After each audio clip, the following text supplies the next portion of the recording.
যে চালান না থাকা, সূর্যাস্তের পর গোটা তো আমরা তো প্রথম দিন থেকে, সুপ্রিম কোর্ট তো পরে বলছি, আমরা ঘটনার গতি প্রকৃতি দেখে, মোডাস অপারেন্ডি দেখে প্রথম দিন থেকে বলছি অপারেশন ধামাচাপ। আবার প্রথম দিন থেকে একই কথা বলছি, বাংলার মুখ্যমন্ত্রী এই তদন্তকে তছনছ করে দেওয়ার জন্য, তথ্যবল লোপাট করার জন্য প্রথম দিন থেকে সচেষ্ট।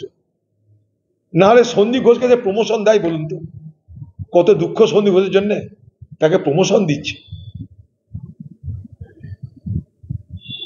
বাংলার মুখ্যমন্ত্রীকে জিজ্ঞাসাবাদ করা উচিত, কারণ সে স্বাস্থ্যমন্ত্রী। সিবিআই উচিত তাকেও জিজ্ঞাসাবাদ করা বলে আমি মনে করি। সে কিছু জানে না তা হতে পারে না।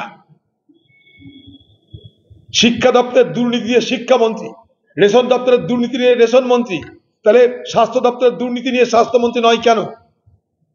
তাকে জিজ্ঞাসাবাদ করতে অসুবিধা কি আছে? সেই তো প্রথম দিন থেকে বলেছে আত্মহত্যা হ্যান ত্যান, সেই তো প্রথম দিন থেকে বলেছি। 5 দিনে আর একটা ধরা পড়ে গেছে, আর 4-5টা ধরা পড়ে যাবে 1 সপ্তাহের মধ্যে। তিনিই তো বলেছিলেন। কিসের ভরসা তিনি বলেছিলেন বলুন?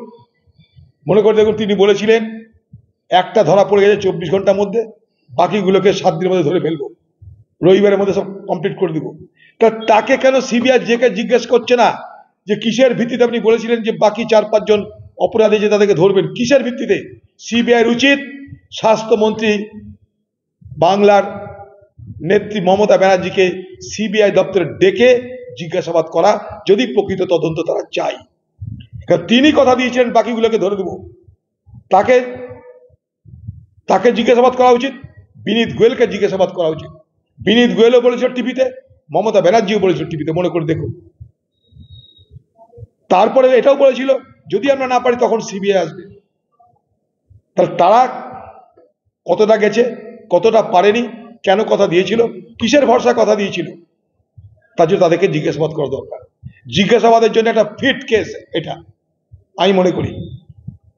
পশ্চিমবঙ্গের স্বাস্থ্যমন্ত্রী মমতা ব্যানার্জিকে সিবিআই দপ্তরে ডেকে জিজ্ঞাসাবাদ করার জন্য এটা ফিট কেস বলে আমি মনে করি।